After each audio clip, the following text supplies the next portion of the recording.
ఈసా cinema review. ఇది కేవలం నా అభిప్రాయం మాత్రమే. సినిమా చూడాలా లేదనేది మీ వ్యక్తిగత నిర్ణయంపై ఆధారపడి ఉంటుంది. ఇక సినిమా రివ్యూలోకి వెళ్దాం. ఈసా సినిమా అనేది ఒక హర్రర్ సినిమా.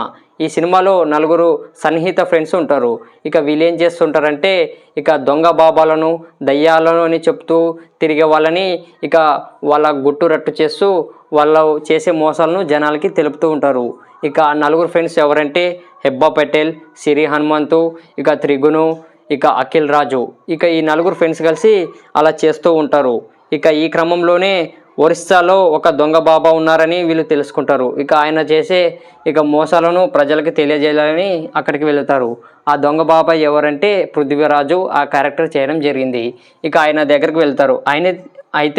ఆయన వీళ్ళకు ఒక సవాల్ విసురుతారు. మీరు దయ్యాలు లేవని నమ్ముతారు కదా, ఇక ఆత్మలు లేవని నమ్ముతారు కదా, అయితే నేను చెప్పినట్టు ఈ సవాల్ని స్వీకరించండి. ఒక పాడుపడ్డ బంగ్లాలోకి వెళ్ళి అక్కడ 3 రాత్రులు గడిపిరండి. అప్పుడైతే నేను దయ్యాలు ఆత్మలు లేవని నమ్ముతానని వాళ్ళకు సవాలు విసురుతారు. అయితే ఈ నలుగురు ఫ్రెండ్స్ ఆ సవాల్ని స్వీకరించి ఆ పాడుపడ్డ బంగ్లాలోకి వెళ్తారు. అక్కడికి వెళ్ళిన తర్వాత వీళ్ళకు ఎలాంటి సమస్యలు వచ్చినాయి, వీళ్ళు ఎలాంటి భయానకర సమస్యలను ఎదుర్కొన్నారు అనేదే ఇక ఈసా సినిమా రివ్యూ.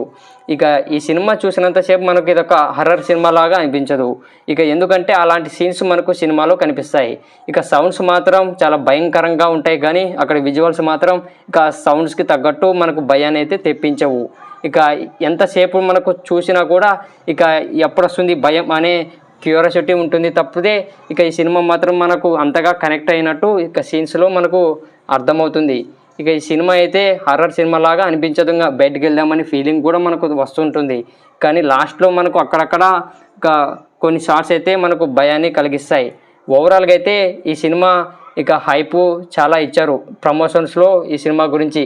ఇక భయపడడానికి రెడీగా ఉండండి, ఇక అది ఇది అని చెప్పుకుంటూ ఇక ప్రమోషన్లు అయితే భారీగా హైప్ ఇచ్చారు. కానీ వీళ్ళు ఇచ్చిన హైప్కి సినిమాకి సంబంధమే లేదు.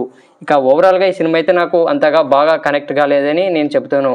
ఓకే గైస్, ఈసా సినిమాను మీరు చూసారా? చూసింటే మీకు ఎలా అనిపించింది? ఇక హర్రర్ సినిమా చూసిన ఫీలింగ్ కలిగిందా లేదా? మీ అభిప్రాయాన్ని కింద కామెంట్ చేయండి.